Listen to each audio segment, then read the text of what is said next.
Kami menikmati hadirat-Mu Tuhan.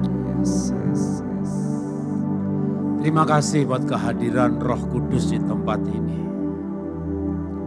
Terima kasih Roh Kudus juga dimeteraikan dalam roh kami. Sehingga roh kami boleh berhubungan dengan roh Tuhan di tempat ini. Terima kasih sorga mendengar doa pujian penyembahan kami. Jehovah pencipta alam semesta memperhatikan ibadah kami. Dan kami mau belajar firman-Mu Tuhan, ajari kami hidup. Supaya kehidupan kami boleh memancarkan kemuliaan Tuhan. Dan kehidupan kami adalah karya Tuhan. Mendemonstrasikan keberadaan Tuhan di dunia ini. Bahwa Tuhan tetap ada, berkarya, memulihkan, menyembuhkan, memberkati, menyertai, melindungi, menghibur. Dan orang-orang bisa melihat itu dari kehidupan kami. Jadikan kami alat-alat-Mu ya Tuhan. Sebagai bait Roh Kudus-Mu. Jadikan hidup kami adalah kehidupan-Mu di dalam setiap yang kami lakukan. Tuhan ada, Tuhan kemuliaannya dinyatakan. Kami siap belajar dalam nama Tuhan Yesus. Haleluya. Amin. Berikan kemuliaan bagi Tuhan. Haleluya. Silakan duduk. Terakhir kesini seingat saya 2017 apa 18 ya. Almarhum Pak Daniel masih ada. Dan setelah itu ada COVID. Baru sekarang nyambung lagi ya. Jadi sudah cukup lama. Tidak banyak ayat yang saya baca, tapi banyak cerita yang akan saya saksikan ya. Kita mulai dengan tema saudara, tema yang diberikan yaitu Amsal 3 ayat 3 sampai 4 mengenai kesetiaan. Atau lebih tepatnya berkat dari kesetiaan. Amsal 3 sampai 4 saya baca. Janganlah kiranya kasih dan setia meninggalkan engkau, kalungkanlah itu pada lehermu, tuliskanlah itu pada loh hatimu. Maka yang keempat, engkau akan mendapat kasih dan penghargaan dalam pandangan Allah serta manusia. Wow. Bagaimana seseorang manusia, kita bisa akan mendapat penghargaan bukan cuma dari manusia. Tapi kasih dan penghargaan dari Jehovah pencipta alam semesta, dari Allah serta manusia. Nah, maka saya akan berikan contoh kasus di Alkitab. Nanti setelah itu baru saya berikan kesaksian. Contoh kasus di Alkitab saya baca satu ayat saja, selebihnya saya ceritakan. Ayatnya panjang sekali, kisah siapa? Kisah Abraham. Dalam Kejadian pasal 22 ayat 16. Kejadian 22 ayat 16 katanya, N-nya huruf besar, berarti kata Tuhan. Aku bersumpah demi diriku sendiri, demikian firman Tuhan. Karena engkau telah berbuat demikian, dan engkau tidak segan-segan untuk menyerahkan anakmu yang tunggal kepadaku. Bersumpah apa sih? Kalau dibaca selanjutnya, Jehovah pencipta alam semesta, aku bersumpah demi diriku sendiri untuk memberkati kamu, memberkati anakmu, memberkati keturunanmu. Tuhan yang punya alam semesta berjanji bersumpah demi dirinya untuk memberkati. Waduh, itu benar-benar dikasih, dihargai. Kenapa? Ya Tuhan, ayat ini cuma berkata sebab engkau telah berbuat demikian. Demikian yang mana? Nah, sebelum Tuhan memberkati, berjanji, bersumpah, memberkati Abraham, anaknya Ishak, anaknya lagi Yakub, anaknya lagi bangsa Israel, bahkan kita yang bukan bangsa Yahudi, karena Kristus dicangkokkan menjadi keturunan Abraham, kita mendapat berkatnya karena perbuatan satu orang ini. Tapi sebelum Tuhan bersumpah memberkati, dia menguji terlebih dahulu kesetiaannya. Kesetiaan itu diuji. Tuhan berkata kepada Abraham, setelah Abraham mengusir Ismail, anaknya tinggal satu. Dan Tuhan berkata, Abraham, anakmu itu ya bawa ke gunung, persembahkan. Dipersembahkan itu seperti domba, disembelih, darahnya tertumpah, lalu dibakar. Abraham anaknya yang satu, Ismail sudah diusir. Tinggal satu ya. Kalau anaknya 10 ya, yang 5 bandel-bandel ya. Terus Tuhan berfirman, itu anakmu itu satu ya, jadi korban. Tuhan, boleh gak aku pilih yang mana? Kalau bisa 5 sekalian Tuhan ya, gitu ya. Anaknya 10 bandel-bandel kurang ajar, bikin muntah darah, bikin pokoknya udah belis kakak. Ini satu saudara, disayang. Abraham nggak bawa istrinya. Kalau saya tafsiran saya, kalau bawa istri mungkin nggak jadi persembahan kalau ya. Nanti istrinya marah ya, semuanya dikasih Tuhan. Kita kebangga-bangga. Semua. Wah, dia bawa anaknya doa aja 3 hari perjalanan jauhnya. Makin jauh makin susah loh. 3 hari, bayangin ya, malam pertama ya. Mereka berkemah ya. Pak, kok kali ini kita nggak bawa domba? Abraham tahu anaknya dombanya. Tapi dia nggak cerita, kalau cerita kabur tuh anak. Nah, nanti ada. Dalam hati nih, kamu nak dombanya. Anaknya, tapi Pak, nanti kalau Tuhan di gunung sediakan, kalau enggak gimana Pak? Makin lucu anaknya, makin nangis bapaknya. Malam kedua mereka masih nginep di jalan. Yang bener Pak, kita nggak beli domba di sini Pak. Ini kayaknya kampung terakhir loh Pak. Di sini ada pasar domba Pak. Nah, nanti Tuhan sediakan. Gimana nyediainnya Pak? Di atas gunung mana ada? Ada nak. Itu Abraham makin nangis tuh. Singkat cerita di kaki gunung itu Iska ngingetin lagi bapaknya. Pak, kayu ada, belati ada, api ada, dombanya mana? Abraham tuh tahu anaknya jadi domba. Singkat cerita drama itu berakhir di puncak gunung itu. Abraham lihat kiri kanan betul-betul gak ada domba. Maka dikatakan diikatnyalah anaknya. Kenapa diikat? Serohani-rohani anaknya. Kalau Abraham bilang, nah dombanya kamu. Kabur dia, kabur. Domba itu disembelih, darahnya tertumpah, lehernya hampir putus. Maka diikatnya anaknya. Dan ketika diikat, nah papa mau cerita Pak. Kenapa kamu diikat Pak? Iya nah, dombanya kamu nah. Mungkin STK berteriak, Mama. 3 hari jauhnya. Mana mamanya dengar? Papa gak sayang aku sayang kamu nah. Tapi aku lebih sayang sama Tuhan. Tuhan suruh kamu. Bener masalah Tuhan, coba dicek. Aku udah cek berkali-kali nah. Sambil diikat anaknya. Dia ambil pisau yang mungkin hari demi hari dia asah setajam mungkin kalau bisa prosesinya. Jangan pakai lama itu anak mati. Nah, mungkin dia bawa pisau yang tumpul. Waduh itu pisau. Ketika mau disembelih itu anak hampir nempel leher saudara. Ada suara Abraham cukup. 3 hari yang nangis bapaknya. Itu anaknya nangis. Yang ketiga menurut saya yang terharu menangis Tuhan. Melihat seorang manusia begitu setia, begitu cinta kepadanya. Maka Tuhan bersumpah untuk memberkati. Saya mau cerita bahwa saya ini nulis buku keluarga itu 66 buku. 4 tahun terakhir aja saya ngajar kesehatan. Keliling Indonesia melayani kesehatan, ngajar kesehatan. Upload setiap bulan gak tahu berapa sesi sejak COVID saudara. Sesi kesehatan. Ada tinggal masuk YouTube aja, kanker jarot, diabetes jarot, olah nafas jarot. Udah semuanya, hampir semua tema ada pelajarannya. Timnya dokter, ada dokter Elizabeth Subrata, dokter di Bandung ada Pak Gunadi Widiarsa, ada Pak Michael Sungyardi yang traditional Chinese medicine, ada Pak Dr. Wawaruntu, ada dari Singapura Ibu Debbie Mamahit, ada dari Amerika dokter, profesor, PhD, researcher, peneliti mengenai imunologi. Saya ada dikelilingi hampir 20 dokter spesialis dalam tim saya. Tapi sebelum saya masuk di kesehatan, keluarga, maka singkat cerita, di Bali panggil kami, Pak bisa nggak Bapak dengan Ibu dan bawa anak-anak? Waduh, saya bawa 3 anak untuk seminar keluarga. Sebelum saya seminar, anak saya waktu itu masih kecil, masih kelas 1 SD, kelas 4, kelas 3. Jadi yang kelas 1 SD maju. Kalau saya bilang sama panitia, ini daftar hadir peserta 200 orang ya, mana daftar hadirnya? Kasih anak saya, kasih waktu 3 menit, dah, pergi daftar hadirnya. Peserta bisa tanya sama anak saya, nomor 127 namanya siapa, 71 siapa, 87 siapa, 200 nama. Anak saya hafalkan tanpa ada yang miss satupun dalam 3 menit.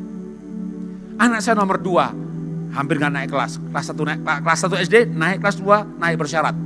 Singkat cerita, 6 tahun kemudian ranking 1, anak saya nomor 1, nomor 2 semuanya ASEAN Scholarship. Sekolah di Singapura 1 tahun itu 400 juta. Dari kelas 3 SMP, Sek 3, Sek 4, sampai kuliah 8 tahun, sekolahnya gratis. Lalu setiap asrama pun gratis. Bahkan 3 bulan, 8 tahun, masing-masing anak 15 juta per bulan. Maka kalau saya berbicara keluarga, bicara parenting, saya yakin banget. Ikuti teladanku. Saya bapak yang baik, istri saya ibu yang baik, kami keluarga yang bahagia. mengajar keluarga, kami tidak ragu-ragu sama sekali untuk berani berkata, jadi suami kayak saya, jadi istri kayak istri saya, jadi orang tua kayak kami. Kami penuh dengan cerita bagaimana membuat anak yang tidak pandai jadi pandai, hampir nggak naik kelas jadi dapat beasiswa. Nah, pada saat itulah maka kami membawa keluarga untuk seminar keluarga. Sebelum ngajar parenting, anaknya didemonstrasikan kepandaiannya. Pernah kami demonstrasikan dengan membuat 4 angka ke samping. Misalnya 1570, 4309. Jadi 4 digit ke samping ya. Ke bawah boleh sampai 70 baris. Anda pakai kalkulator, jumlah itu. Cepetan anak saya. Nah, kalau sudah seperti itu, lalu ngajar begini. Ini anak saya IQ di bawah 120. Mau pintar? Mau? Dengerin saya. Semuanya dengerin saudara. Jadi saya seminar keluarga, anak dibawa untuk kesaksian, saya mengajar, istri jawab, tanya jawab. Waduh. Itu seminar 3 hari. Hari yang ketiga, pagi-pagi jam 3, Pak Jarod, rumah yang di Jakarta keluar asapnya. Oke, bangun nih, gini, kasih instruksi. Setengah jam kemudian, Pak, itu yang di dalam gak tahu gak bangun atau gimana Pak, malah keluar jadi kayak orang trauma, bingung Pak. Kasur dibawa ke sana kemari, belok kiri, belok kanan, muter-muter Pak, kayak orang linglung Pak. Panggil pemadam kebakaran. Udah pokoknya singkat cerita ya, itu setiap 15 detik kita telepon terus. Singkat cerita 2 jam kemudian laporannya Pak sudah roboh Pak. Gitu, udah kebakaran, habis. Rumah kami kebakaran dan kami sedang pelayanan. Bukan libur ke Genting atau ke Las Vegas atau main judi. Kami sekeluarga pelayanan dan rumah kami terbakar. Singkat cerita, malam itu kami dapat sesuatu dari Tuhan. Karena dapat sesuatu, saya bersuka cita. Kebakaran, ludes, roboh, gak satu pun bisa dibawa keluar rumah karena sekeluarga lagi di luar kota. Besoknya saya bersuka cita. Bersuka cita, lulus ujian. Nanti tak ceritain ujiannya apa dan gimana jawabnya. Tapi karena saya bersuka cita, rumah kebakar habis, bersuka cita. Kira-kira apa yang terjadi? Saya dilaporin polisi dengan tuduhan sengaja membakar. Polisi datang, pasang polis lain. Lalu singkat cerita kami pergi ke kantor polisi, nyuruh sekretaris. Akhirnya kita menjelaskan. Kenapa dipasang polis lain? Kami dengar kabar yang gak bagus. Sengaja dibakar. Saya akan tabrak itu tali polis lainnya. Oh silakan, boleh aja. Tapi Anda gak dapat surat dari kami. Tanpa surat dari kami, Anda bisa carikan asuransi. Lalu saya bilang, saya tidak asuransi. Saya tidak asuransi. Hah? Gak diasuransi? Hah? Berarti gak mungkin sengaja dibakar dong. Ya udah, silahkan talinya ditabrak. Tak copot talinya. Satpam datang, Pak kenapa dicopot? Udah minta izin sama polisi. Oh gak diasuransi, ngapain mau diselidiki? Saya juga gak butuh surat untuk asuransi. Oh gak diasuransi ya Pak ya? Enggak. Beberapa tetangga datang, termasuk satpamnya juga. Pak, Bapak ini kena musibah kebakaran kok wajahnya gak berubah, ketawa-ketawa, gak sedih, itu apa rahasianya? Saya ceritakan ke saudara ya. Kenapa dalam seperti itu bersuka cita? Begini. Waktu kebakaran itu tentu malapetaka. Seperti ditempeleng. Pah! Kenapa?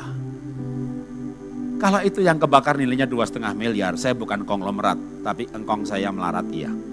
Saya menikah dengan istri saya ini Esther Setiawati tahun 90 dan kami tinggal di pinggir kuburan di Jakarta.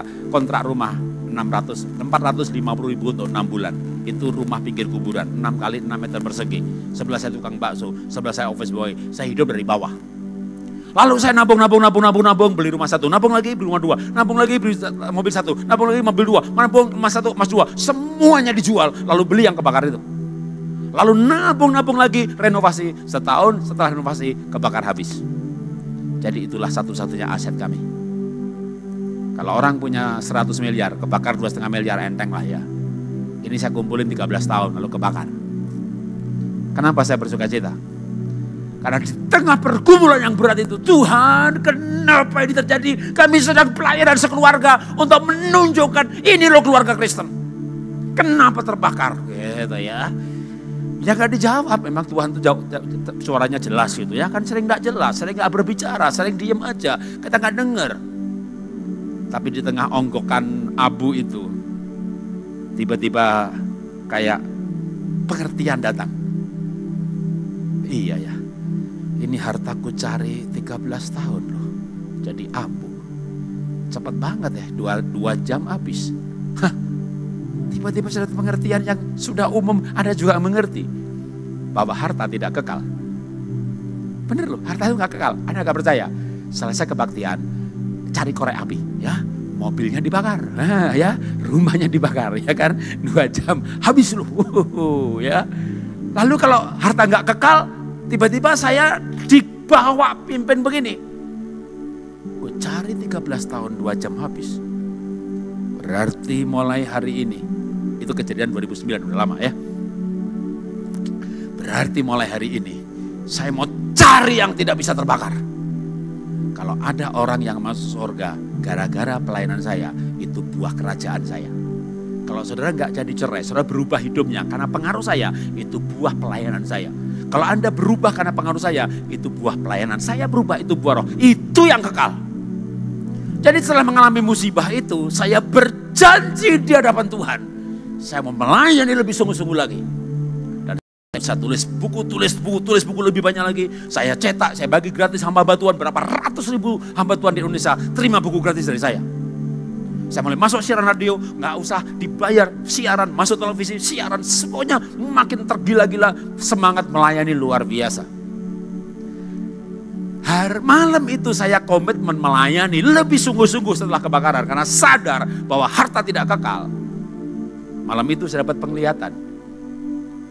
Tuhan panggil para malaikatnya di surga, kumpul gitu ya, dalam penglihatan itu ya. Kenapa Tuhan lihat di bumi ada orang namanya Jarod Wijanarko, kebakaran 2,5 miliar habis, malah komitmen melayani. Jadi kenapa Tuhan? Ya orang itu lulus ujian, setia di dalam masalahnya, tetap melayani, bahkan tambah mau komitmen, mau melayani, lulus ujian, kumlot dia lulusnya gitu ya. Nah saudara, kalau ujian lulus kumlot, sedih atau senang? Itulah kenapa besoknya saya ketawa-ketawa, senang sekali sampai dilaporkan polisi, mau kebakaran kok ketawa-ketawa ya. Waduh, itu saya senang sekali. Malamnya pujian penyembahan lagi, dapat penglihatan lagi saudara. Tuhan kumpulkan malaikatnya lagi. Kumpul-kumpul kenapa? Tuh di bumi ada orang gak lulus ujian. Gak lulus? Iya tuh. Hilang 10 juta, ditipu 50 juta, dikemplang 100 juta, punya masalah. Tuhan, saya pelayanan, kenapa ada masalah? Mendingan kau usah melayani dong. Kalau sama aja, yang gak melayani diberkati. Ini malah ada masalah. Buat apa pelayanan? Wah, ngomel-ngomel. Itu gak lulus. Gitu. Terus malaikatnya tanya sama Tuhan. Tuhan, kalau yang gak lulus ini diapain Tuhan? Tuhan berkata, segera atur ujian susulan. Itu saudara ya. Makanya saudara ya, kejadian itu bukan hukuman. Di dalam Kristus tidak ada hukuman. Terus sakit, musibah, masalah bukan hukuman. Nggak usah cari-cari dosanya apa. Itu Daniel masuk gua singa, nggak punya salah. Paulus dilempari batu, nggak punya salah. Yusuf masuk penjara, enggak punya salah, enggak punya dosa. Enggak usah cari-cari dosa, enggak usah cari salah. Kenapa? Tapi carilah kehendak Tuhan. Kenapa Tuhan izinkan? Di dalam Kristus tidak ada kutuk, tidak ada pengumuman. Semua kutuk ditanggung di kayu salib. Maka kalau diizinkan, itu adalah ujian kehidupan. Dan kalau respon kita benar, itulah jawabannya terhadap soal itu. Kalau Anda salah respon, ujian susulan. Pernah SMP, pernah SMA, pernah enggak ya? Mau ujian nih, besok gak masuk ya, cari surat dokter gak masuk, besoknya masuk. Kemarin bu guru bilang, kenapa kamu kemarin gak masuk? Kan sakit bu guru ada suratnya. Ya udah ya, Jumat ujian susulan. Ya ini Rebo kan, Kamis kita ke rumah teman. Friend, kemarin yang keluar yang mana friend? Gitu ya. Namanya teman, kasih tahu ya, kita pelajari itu ya. Jumat kita ujian ya. Coba jawab saudara, soalnya sama atau beda? Bisa menjawab. Kok bisa tahu beda ya? Pengalaman semuanya ya. Kalau nggak pengalaman, jawab dong. Ya nggak tahu Pak Jarod, kok nggak pernah ujian susulan gitu ya. Pinter semuanya jawab beda gitu ya. Rupanya pengalaman kali ya, bisa menjawab ya. Ya pengalaman nggak pengalaman, pokoknya yang nggak punya pengalaman punya dengar jawaban yang pengalaman tadi ya. Soalnya beda, bahkan lebih susah. Jangan menghindar dari ujian. Anda akan muter-muter di padang gurun, gak naik kelas. Kelas jasmani, kelas rohani, kelas sosial, gak naik-naik. Tuhan tidak kejam. Tuhan hanya pengen kita naik lebih dekat, lebih dekat. Tuhan hanya pengen kita naik makin serupa dengan Kristus, makin tabah, makin murni, makin tulus. Harta nggak ada gunanya. Di sorga nanti, di sini ada gunanya saudara ya, di sini ada gunanya, tapi sorga, harta nggak bisa dibawa ke sorga. Mengandung nilai dunia, berguna banyak sekali, tapi nggak mengandung nilai kekal. Oke, kita lanjutkan lagi. Kalau itu ujian, maka saya pernah diuji juga. Dan setelah itu benar diberkati saudara. Saya beli rumah yang 2,5 miliar itu 13 tahun ngumpulinya. Kebakar. Saudara, ini sama sini beda 1 meter ada kali ya. View-nya beda saudara. Apalagi kalau pakai kamera ya. Itu ada Jimmy Jeep itu ya. Ini mimbar ini. Tadi saya nggak lihat karpet merahnya ini loh. Tapi begitu lihat sana motor ya, karena pakai Jimmy Jeep agak atas dikit itu, wih, ini cuma begini ini ngelihat dari situ sama dari kamera, keindahannya beda banget loh saudara. Jadi kalau kita tuh naik lebih tinggi, ada ke Bromo, sekarang ada restoran yang dibangun 4 lantai gitu ya, view-nya beda banget saudara. Dalam posisi yang lebih tinggi, view-nya lebih indah. Dalam lingkungan sosial yang lebih tinggi, lingkungan ekonomi yang lebih tinggi, kelas yang lebih tinggi, cari berkat juga lebih gampang rupanya. Dulu di kelas yang bawah kita ketemu, Rod bisa jualin motor saya enggak? Komisi berapa? 5% gitu ya. Ketemu yang lebih tinggi, bisa jualin mobil saya enggak? Ketemu lebih tinggi lagi, bisa jualin pabrik saya enggak? Jadi apa yang semua katakan? Saya kebakaran, ludes 2,5 miliar, itu nyarinya 13 tahun. Tapi karena lulus ujian, 1 tahun setelah kebakaran, saya menempati rumah baru. Luas tanahnya 1.400, 1.300-an, 1 meter kalau sekarang ini udah bisa hampir 20 juta. Di luar tanah aja bangunnya habis 4,5 miliar. Dalam 12 bulan, bangun selesai, rumah baru. Tepuk tangan bagi Tuhan. Makanya saudara naik kelas. Siapa yang mau naik kelas? Angkat-angkat. Ya. Satu-satunya cara naik kelas apa? Ujian ya. Dan jangan takut ujian. Tuhan tidak pernah mencobai seseorang melampaui kekuatannya. Bahkan Tuhan gak pernah meninggalkan. Ya, oke. Menarik, ikut Tuhan itu menarik sekali saudara ya. Jangan takut, jangan gentar, jangan gelisah hatimu. Aku menyertai kamu kata Tuhan. Oke, kita lanjutkan lagi soal ujian. Ujian itu membuktikan kita setia. Ujian itu membuktikan kita setia. Kita baca Yakobus pasal 1 ayat 2 sampai 4. Setelah itu saya akan banyak cerita. Saya nggak banyak ayat malam hari ini. Ayat yang lain mungkin kalau saya ingat akan saya sebut ada tertulis.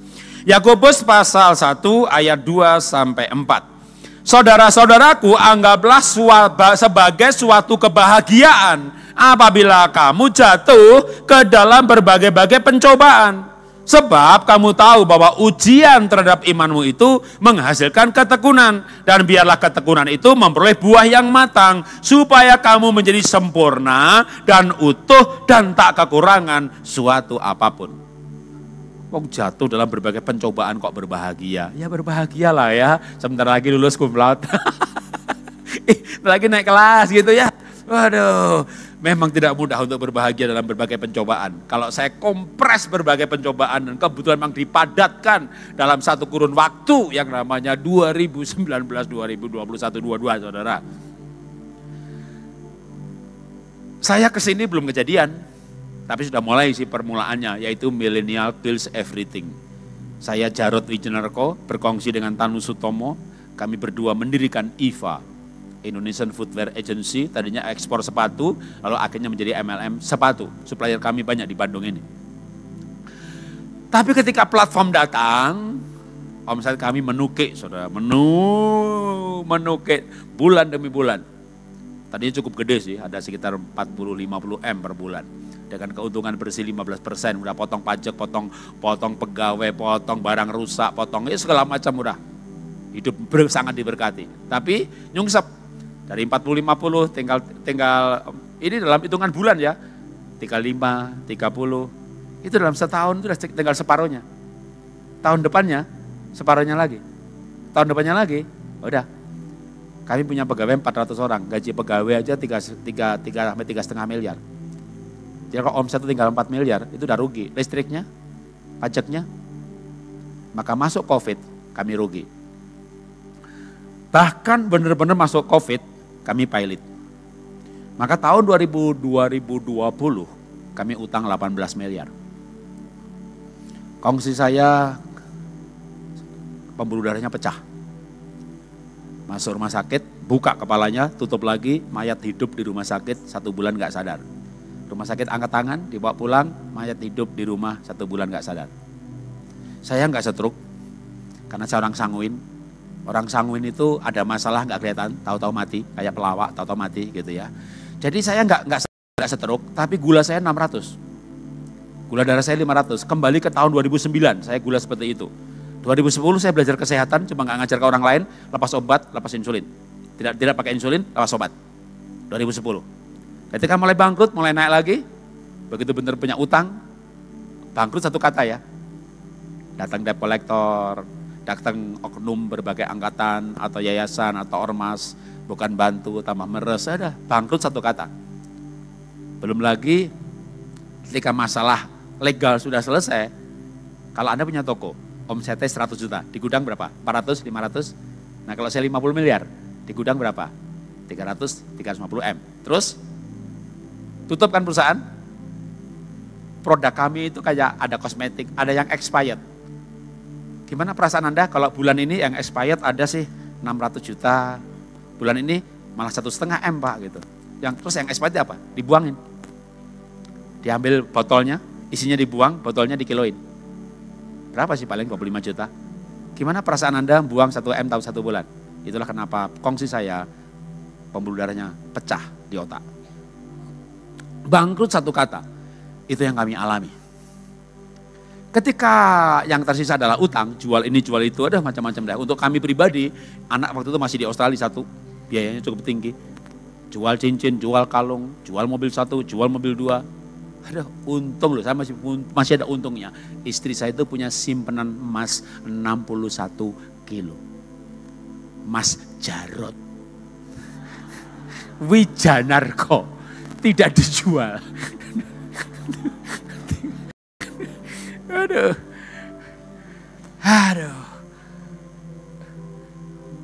Dalam masalah seperti itu harusnya 2020 bulan Mei anak menikah.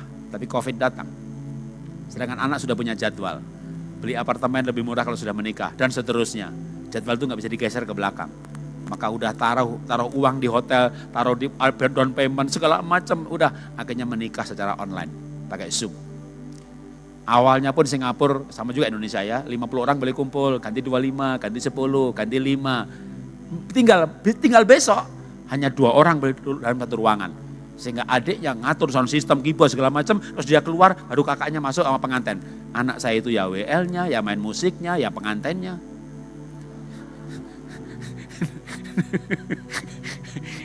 Tapi 30.000 seluruh dunia ngelihat pasangan milenial pertama yang menikah lewat Zoom adalah anak kami. Aduh, berbagai macam pencobaan. Bangkrut, anak nikah nggak jadi dipestain. Terus COVID datang makin ganas kan, COVID Delta. Lalu kita semuanya mungkin Bapak Ibu juga ya, saya juga ya, baca Mazmur 91 kayak baca jimat ya. 1000 rebah di kiri, 1000 rebah di kanan, saya rebah juga. Saya pikir saya gak rebah saudara. Tapi ternyata saudara ayatnya, saya rebah juga. Jadi pembantu 3 terkapar, anak saya COVID Delta, istri COVID Delta. Anak saya pertama memang orangnya berani kemana-mana walaupun pada masa seperti itu. Akhirnya anak diisolasi di lantai 2. Anak saya nggak tahu kalau istri saya mamanya ketularan. Mamanya nggak tahu kalau anak saya pingsan di lantai atas. Dan anak saya nggak tahu kalau mamanya pingsan di kamar mandi. Kita keluarga tidak pernah merahasiakan. Tapi kali itu saya jaga rahasia. Anak-anak saya di Singapura nggak tahu kalau mamanya kena COVID. Karena kakak di Singapura, Singapura hati-hati banget, hampir paranoid. Dek jangan kemana-mana, ini Delta nih ganas, bla bla bla. Adiknya kagak ada takutnya. Kakaknya tahu kalau adanya Delta, tapi kita nggak cerita kalau mamanya ketularan. Nanti kalau dia ketularan, dia nyalain adiknya. Bahkan adiknya nggak tahu kalau mamanya ketularan. Tapi waktu anak saya pingsan yang kedua kali, badan udah dingin. Anda punya suhu tubuh 36,5. Kalau saya latihan nafas, saya latihan kesehatan, saya bisa 36,5 dimanapun saya berada. Masuk Instagram saya, masuk YouTube saya demonstrasikan saturasi saya 100%. Walaupun bronkitis 8 tahun, saya udah sembuh paru-paru saya. Dengan saturasi 100%, saya punya metabolisme bagus banget. Saya bisa ke Eropa, ke top of Europe, minus 10 derajat, saya nggak pakai baju, saya nggak kedinginan. Saya ke Amerika, saya ke Colorado Springs, ke Rocky Mountain, salju abadi, minus 4, minus 5, saya nggak pakai baju, saya nggak kedinginan. Saya sekarang melatih orang-orang bagaimana punya paru-paru sembuh, dia dapat sembuh, kanker sembuh. Saya ngajari kesehatan sekarang. Anda sakit apa? Saya bawa Anda pada kesembuhan. Lewat pola hidup sehat. Nah, balik lagi ke COVID. Maka di tengah COVID itu, ya, anak pingsan, istri pingsan, pembantu 3 terkapar. Saya sendirian ngerawat. Tapi waktu anak saya suhunya udah dingin, suhu kita 36,5 ya. Anda 3,5, Anda demam. Anda 35,5, Anda sudah mulai demam. Anda suhu 34, kanker berkembang biak, eksponensial. Tapi kalau kembali 36,5, kanker mati. Apalagi pH darahnya 7,45 3 bulan. Saya ajari saudara punya pH 7,45 tanpa air alkali. Dengan olah nafas. Jadi saya sehat, tapi anak saya badannya udah dingin. Saya teriak tapi dekat telinganya, jangan sampai istri saya dengar teriakan apa, lalu bingung, lalu naik ke atas, tahu anaknya pingsan, nanti dia stres, imun drop. Anda stres, imun drop. Barang siapa takut kehilangan nyawanya, dia akan kehilangan nyawanya. Takut mati, takut mati. Anda sakit apapun, kanker stadium berapapun, Anda bisa sembuh. Kalau Anda takut mati, Anda mati. Kenapa? Begitu takut, badai sitokin, hormon yang bikin imun drop. Maka saya nggak mau istri saya takut. Maka waktu anak saya pingsan yang kedua kali, saya bisikin telinganya, Levin, kamu dengar suara papa apa enggak? Kalau kamu dengar, gerakin jarimu. Ya enggak bergerak apa-apa. Wah, saya keringat dingin, saudara. Saya siap mati, saya pasti masuk surga. Tapi saya enggak siap kehilangan anak. Akhirnya saya ulangin lagi. Ketika anak saya enggak merespon, saya udah enggak tahu doa apa lagi. Saya tinggal doa begini sama Tuhan. Tuhan, dari lahir baru tahun 82 sampai hari ini, saya tidak pernah berhenti melayani Tuhan. Tidak pernah. Bahkan ketika mertua saya dipanggil Tuhan di depan mata saya, karena yang saya jaga di ICU sampai saturasi tinggal 72 dan sampai nafas yang terakhir di depan mata saya. 6 tahun terakhir mertua tinggal di rumah saya. Malam itu juga ambulan bawa ke Surabaya. Besok paginya istri sama anak naik pesawat ke Surabaya. Saya bilang sama istri, kasih tahu keluargamu ya, aku cinta papa. Aku yang minta papa tinggal di rumah ini. Tapi aku gak bisa ikut kebaktian penghiburan. Aku ada pelayanan, Zoom, ngajar sekolah Alkitab yang tidak mungkin saya geser. Besok malamnya lagi saya bilang sama istri saya, kasih tahu keluarga besarmu, aku gak bisa ikut kebaktian tutup peti. Aku ada pelayanan. Istri saya bilang, besok penguburan, pelepasan jenazah, keluarga besar minta kamu yang pimpin ibadah. Saya bilang iya. Habis bilang iya, ternyata cek PCR, antri panjang segala macam, nggak mungkin beli tes PCR keluar baru beli pesawat nggak dapat. Akhirnya dapat tebengan orang ke Surabaya, jam 5 saya berangkat naik mobil ke Surabaya untuk besok pagi jam 8 mimpin ibadah penguburan. Dan jam 5 itu saya mimpin Zoom untuk 4 sesi ngajar sekolah Alkitab. Tidak saya batalkan, saya nggak batali pelayanan, nggak geser-geser pelayanan. Maka waktu anak saya badan dingin seperti itu, saya bilang, Tuhan, aku nggak pernah berhenti melayani Tuhan. Jadi Tuhan, kalau aku dibawa ke sorga, mahkotaku udah banyak, buahku udah banyak. Tapi anakku belum, Tuhan. Jadi saya berdoa begini, Tuhan, hidupkan anakku, panggil saya. Dah, doanya yang bisa itu aja. Lalu setelah berdoa seperti itu, saya bisikin anak saya lagi, Levin, kalau kamu dengar suara papa, gerakin tanganmu. Lihat tangannya. Gerak, gerak, gerak, Tak jadi tarik nafas, buang. Tarik nafas, jangan buka mata, nanti gelap kamu takut. Tarik mata, yang penting kamu tarik nafas. Udah enak nafasnya? Oke, kamu merangkak, tetap tutup mata aja, arahnya ke sana. Saya nggak berani gendong juga dia COVID Delta udah pingsan 2 kali begitu. Nafas udah menggap-menggap, tiap malam, udah. Oke, singkat cerita, anak saya hidup. Tapi saya udah berdoa. Tuhan, ambil saya, hidupkan anakku. Terus anak saya hidup. Itu adalah 2020 ya, Delta. Sampai hari ini, Saya belum dipanggil-panggil. Tapi bagi saya itu ujian kesetiaan. Dan membuat saya sampai hari ini saya punya kesadaran bahwa setiap hari adalah perpanjangan hidup yang Tuhan berikan kepada saya. Dan saya akan melayani Tuhan. Dan saya akan melayani Tuhan. Banyak hal yang kita tidak mengerti mengenai rahasia kehidupan ini. Tapi sampai hari ini saya dan anak saya, istri saya sehat-sehat dan baik-baik saja. Masih cerita berbagai macam pencobaan. Berbahagialah, gimana bahagia? Ya butuh waktu untuk jadi bisa bahagia. Tapi ketika berbagai pencobaan dikompres menjadi satu waktu. Bangkrut kan? Utang kan? Belasan miliar. Jual ini, jual itu. Akhirnya bilang sama istri. Maret 2020, April 2020, ya sekitar Mei. Awal-awal pas dekat anak nikah itu. Saya bilang sama istri, yang coba dihitung baik-baik. Duit kita tinggal berapa? Karena sebelum bangkrut, sebelum COVID itu, sebelum pilot bangkrut, perusahaan itu kita udah nggak ngambil lagi dari perusahaan. Maka istri saya bilang, ya kita bisa hidup 3 bulan. Menjelang duitnya habis, ada teman hubungin saya. Pak Jarod masih ngelukis. Ya bakat sih nggak bisa hilang Pak, bisa lah. Kenapa? Mau order. Pas duit mau habis, ada orang mau order lukisan. Berapa Pak harganya? Ukurannya dulu, apapun lukisan, apapun objeknya, saya nggak lihat itu. Ukurannya berapa? Segini Pak, tak kasih harga, 10 juta gitu ya. Minta rekening Pak, nggak ditawar saudara. Nggak ditawar, langsung ditransfer. Habis ditransfer, baru kirim gambar. Ini ya Pak ya, yang dilukis ya, ini macan. Namanya macan Siberia Pak, saya mau tak kasih seorang jenderal, kalau bisa super realistis ya Pak ya, gitu. Lihat fotonya, ini mah gak bisa. Anda butuh duit itu udah di tangan, bilang bisa apa gak bisa? Mau dibatalin. Kita hidup tinggal 3 bulan, ini udah mau bulan ketiga ini. Ada. Saya panggil anak saya yang kena COVID itu, Levin. Kamu kan, dulu dia sekolahnya tuh sebenarnya desain baju gitu ya. Terus akhirnya ngambil bisnis ke Australia. Tapi gambarnya bagus. Dia nggak pernah pakai cat minyak sih, sukanya cat air. Tapi tak lihat orangnya teliti. Levin, kamu bisa gambar ini. Emang kenapa? Bapak dapat order 10 juta. Kalau kamu bisa ngelukis pakai cat minyak, bagi 2, kamu 5 juta, Papa 5 juta.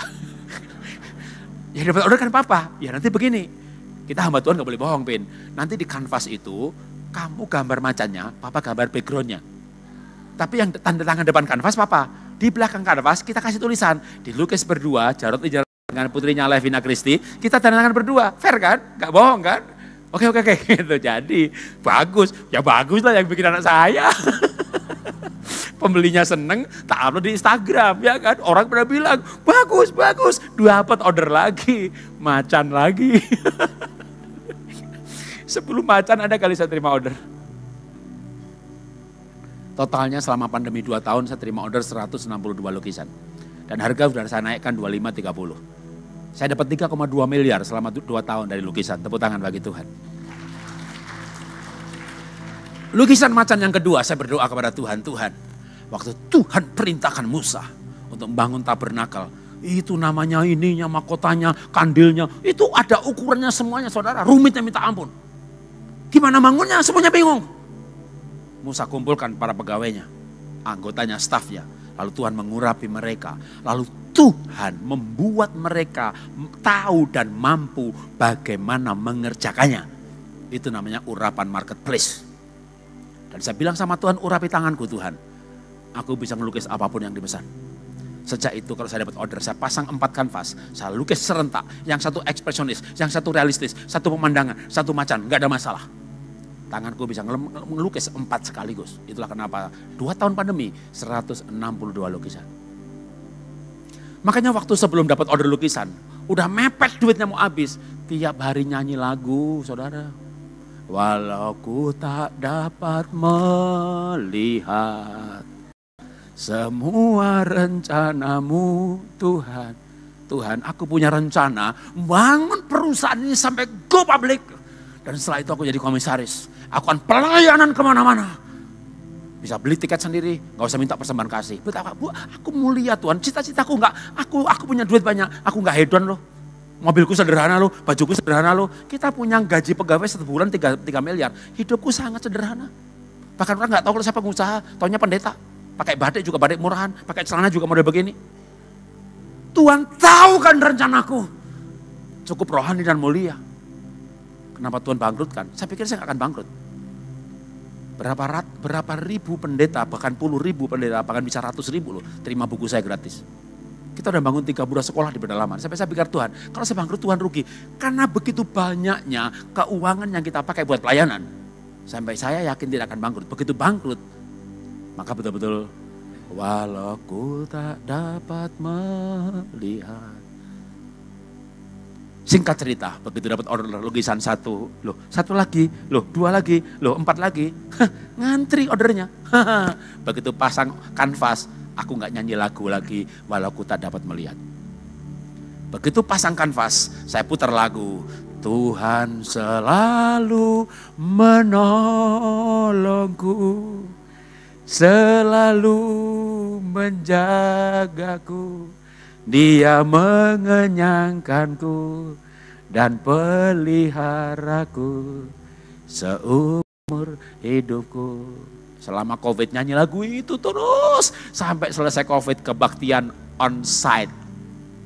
Pak Jarod nanti mau nyanyi lagu yang rambut rontok enggak? Mana ada lagu rambut rontok? Itu loh yang Pak Jarod nyanyiin selama COVID itu. Lagu yang mana? Yang rambut rontok. Mana ada lagu rambut rontok? Oh iya bener. Sehelai di rambutku tak akan terjatuh tanpa seizin-Mu. Tuhan selalu menolongku, selalu. Di padang gurun bangsa Israel bisa melihat malam hari tiang api. Siang hari tiang awan. Kalau di Mesir mungkin gak akan lihat. Dalam kegelapan kita melihat terang Tuhan. Dalam kesusahan kita mendapat penghiburan Tuhan. Dalam kesempitan mujizatnya nyata. Kalau ada sakit baru ada namanya mujizat kesembuhan. Kalau gak sakit gimana ngalamin mujizat? Maka semua yang terjadi bukan hukuman. Supaya kita dekat sama Tuhan. Supaya kita melekat dengan Tuhan. Pandemi selesai, Bapak Ibu. Pandemi selesai. Udah berapa tahun? 2 tahun ya? Lebih dikit ya? Sudah 2 tahun saya tidak dapat order lukisan. 1 pun juga. Saya sudah menikmati saudara. Senin Jumat lukis. Sabtu Minggu pelayanan. Loh, orang lain tuh hobinya golf. Untuk main golf itu keluar duit. Aku hobinya ngelukis, hobi dibayar. Loh kan enak ya? Saya udah menikmati. Tahun kedua tuh 2 tahun itu udah kebiasaan saudara. Jadi kehidupan. Di stop sama Tuhan. Pandemi berhenti, tidak ada order lagi. Sampai hari ini. Sebenarnya anak-anak kami diberkati, mereka udah bekerja semuanya. Biaya kami hanya tinggal biaya berdua saja, nggak banyak. 1 lukisan juga bisa sebulan, 2 bulan, 3 bulan. Tapi masalahnya biaya pelayanan kami banyak. 32 sekolah yang kami bangun waktu kami diberkati, kami tidak hentikan 1 bulan pun. Biaya operasional bulannya tetap kami subsidi. Sampai hari ini. Maka waktu lukisan laku itu, aduh kalau 1 lukisan bisa untuk makan berdua, 1 lukisan, 2 lukisan bisa untuk pelayanan, masih sisa 1-2 lukisan lagi. Tapi begitu order berhenti, Tuhan membawa kami untuk hanya melihat 1 langkah, cukup. Tuhan pegang tanganku, tuntun aku langkah, cukup. Melihat terlalu jauh, dunia terlalu menakutkan, gak ada kepastian. Satu-satunya kepastian adalah ketidakpastian. Tetapi bersama dengan Tuhan itu pasti. Justru kita belajar. Saya belajar selama dari bangkrut, pandemi, COVID, melukis, lalu sekarang balik lagi. Hidup dari mana yang Tuhan kirim. Tapi gak pernah kekurangan. Ada aja. Jadi melekat dengan Tuhan, melekat dengan Tuhan. Oh, dekat sekali. Dan kalau saya mengenang semua yang terjadi, kebakaran, kerugian, ditipu, saya bisa menyanyi lagu ini. Anda bisa nggak? betapa ku mencintai. Bisa nyanyi lagu itu? Banyak orang diganti. Betapa ku menyesali. Itu ya. Segala yang telah terjadi. Dan yang paling disesali itu menikah, saudara. Makanya orang pacaran itu sehat-sehat, saudara. Bener loh. Pacaran itu penuh cinta. Senin Jumat masuk angin, Sabtu sembuh loh. Loh nak, kok mau pergi? Pokoknya nggak enak badan, udah sembuh mah, gitu mau apel ya kan. Orang apel kehujanan gerimis, nggak masuk angin tuh. Kenapa? Penuh cinta kasih. Orang pacaran sampai bulan madu sehat-sehat. Orang menikah penyakitan semuanya. Karena orang pacaran itu pacarnya kekasih, ya kan? My love, ya kan? Wih, kebaktian ada pacar, ya kan? Wah, memandang wajahmu, rasakan kasihmu, tinggal dekatmu. Aduh, itu luar biasa sekali orang pacaran, saudara ya. Begitu menikah, kenapa penyakitan? Karena pasangannya itulah sumber stresnya. Maka kalau orang sudah menikah, lihat pasangannya ngomong apa? Sudah nggak bisa ngomong apa-apa. Orang menikah tuh lihat pasangan, ambil nafasnya berat sekali. Kok ada ya makhluk hidup seperti itu ya? Keras kepala, tegar tengkuk, menang sendiri, nggak pernah minta maaf, egois. Ambil nafas lagi. Setan. Jadi kalau sudah menikah itu setan, saudara, bukan kekasih. Lah gimana gak sakit, stres, saudara, ya kan? Mahnya kambuh, GERD-nya kambuh, autoimun kambuh. Saya udah nyembuhin berapa ratus orang autoimun loh, bener. Berapa ratus, bukan puluh lagi. Kan yang ikut belajar kesehatan ke saya sekarang udah hampir 40.000 orang. Saya ngajari meditasi, olah nafas. Tapi meditasinya breathing Yahweh. Anda masuk YouTube ketik breathing Yahweh. Ada Kong Hee, ada Joseph Prince, ada Derek Prince. Mereka mengajarkan breathing Yahweh. Tarik nafas. Buang. Apa itu? Musa berkata kepada Jehovah, kalau aku kembali kepada bangsa itu dan bertanya siapa namamu? Maka Tuhan berkata YHWH. Gimana ngucapinya? Yahweh. Anda menambahkan A dan E. Yehova, Anda nambahin E, O dan A. Yahweh gak bisa diucapkan dengan mulut. Tapi Anda bernafas, itu YH. Anda buang nafas, itu WH. Oke, masuk YouTube aja ketik nafas Kristen Jarot, meditasi Jarot, olah nafas Jarot, atau breathing Yahweh. Nanti yang ngajar bukan saya. Ada Kong Hee, ada Joseph Prince, ada Derek Prince. Jadi ketika dilafalkan YHWH, Yahweh, sama nafasnya anak 5 tahun yang belum ada tagihan, belum ada utang, belum ada PR, belum ada pekerjaan rumah, belum ada deadline, belum ada mertua. Direkam gelombangnya dengan melafalkan Yahweh, match 99,999% sama. Maka ada tertulis, semua yang bernafas melafalkan namanya. Memuliakan namanya, terjemahan bahasa Indonesia. Ambil dong bahasa Ibraninya. Maka sekarang saya setiap kali bernafas, saya sadar bahwa saya sedang berhubungan dengan Yehova, pencipta alam semesta. Sedekat itulah Tuhan dengan kita. Tapi ketika orang stres, kayak orang menikah, lihat pasangannya, setan. Nah gimana coba? Bangun tidur lihat setan, mau tidur lihat setan. Tadi malam dipeluk setan, makan ketemu setan. Maka kalau saya ditanya orang-orang yang cari kesehatan dengan saya, Pak Jarot kalau singkat aja ya Pak ya, jangan lama-lama. Cara sehat tuh gimana sih? Gampang banget. Cintai setan satu itu.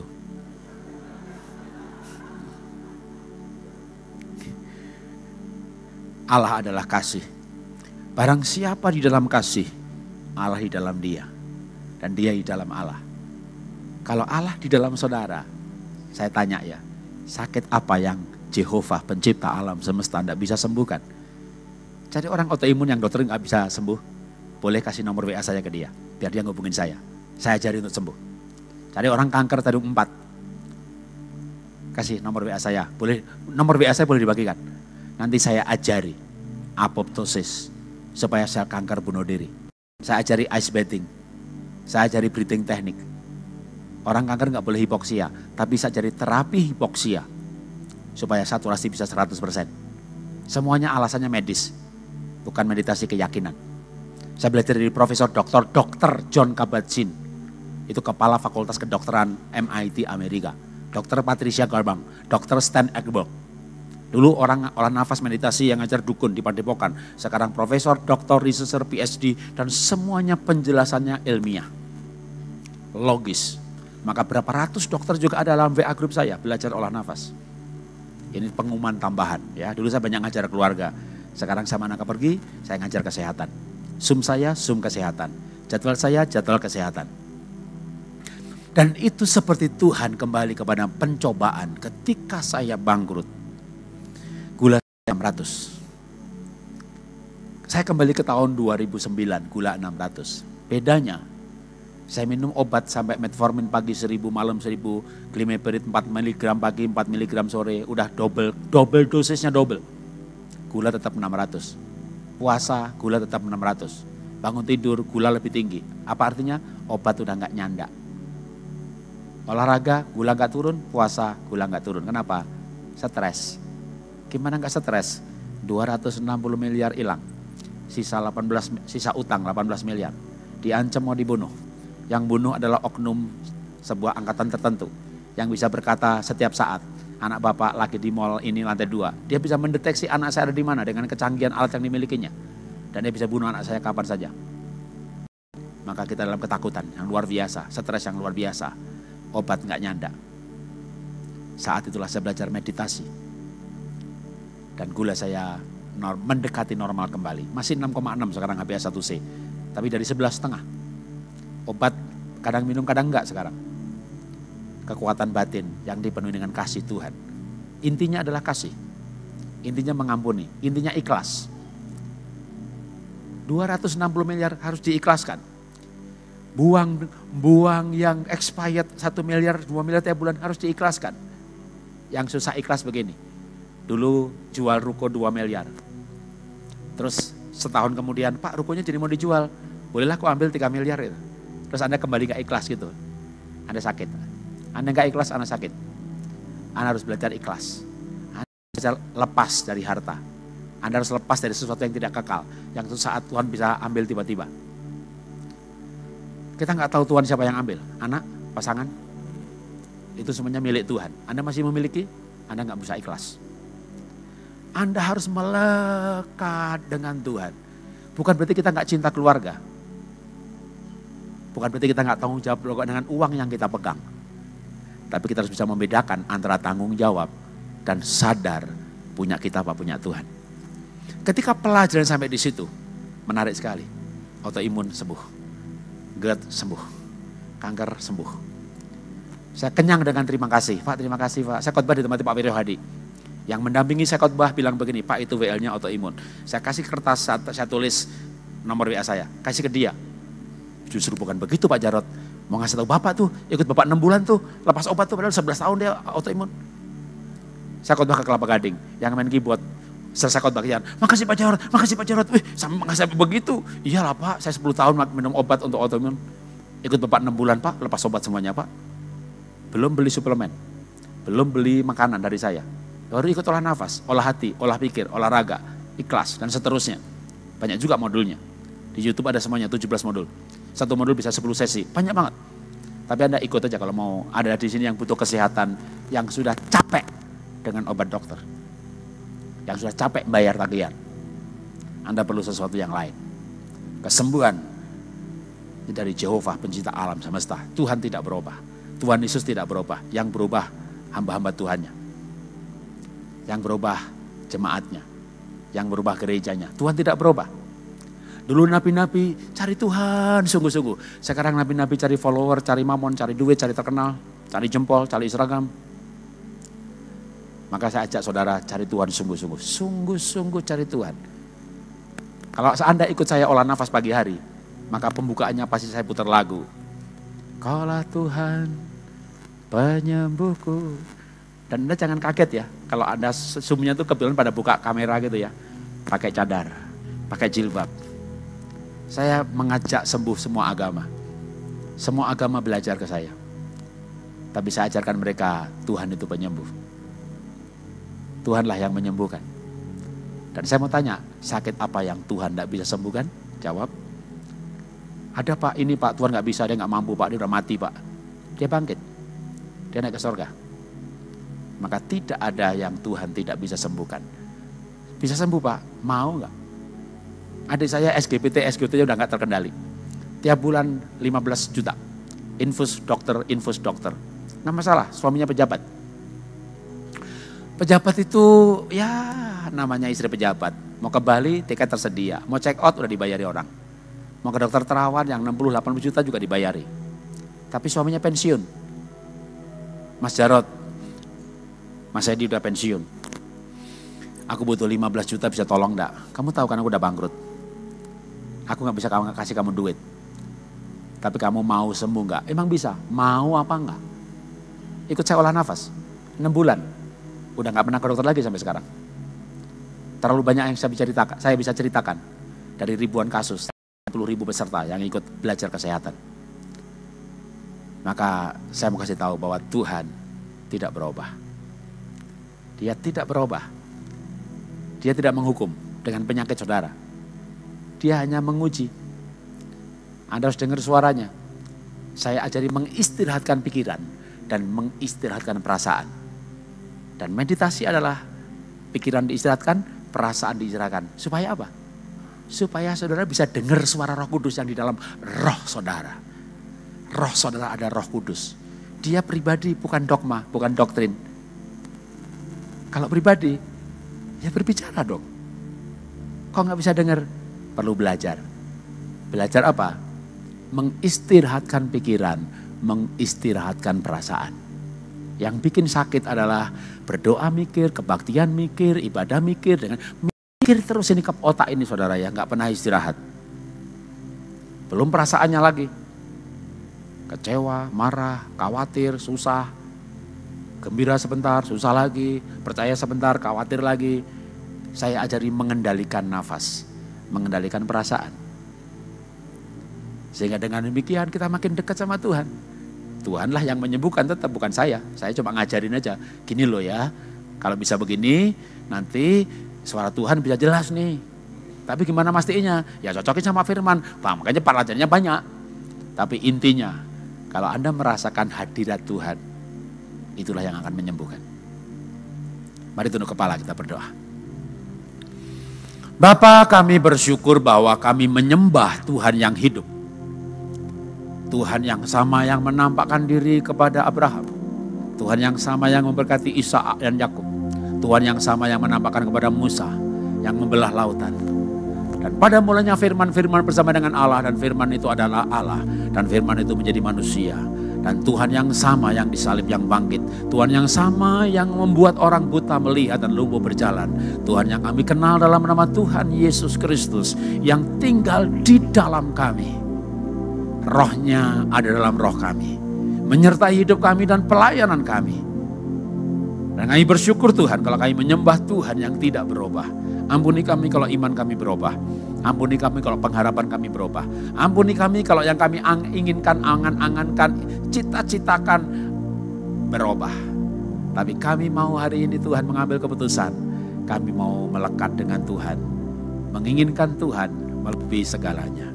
Terima kasih Bapak, terima kasih Bapak. Kami belajar firman-Mu dan kami percaya dalam nama Yesus. Haleluya. Amin. Tuhan berkati.